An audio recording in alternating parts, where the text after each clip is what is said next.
আমি যদি তোমায় ছেড়ে চলে যাই তোমার কি হবে? তুমি যদি আমাকে ছেড়ে যাবো তাহলে তোমার কি হবে? আরে জীবন তো একটাই। চলো, তুমিও চলে যাও আমার কাছে ছেড়ে, আমিও চলে যাই, আমি অন্য কারোর কাছে চলে যাচ্ছি।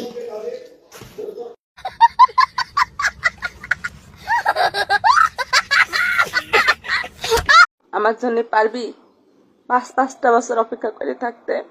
আমার জন্য পারবি 5-5টা বছর অপেক্ষা করে থাকতে? যদি পারিস আমি তোকেই চাই, ঠিক আছে?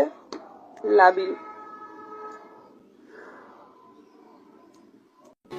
কি আছে জীবনে আমার যদি তুই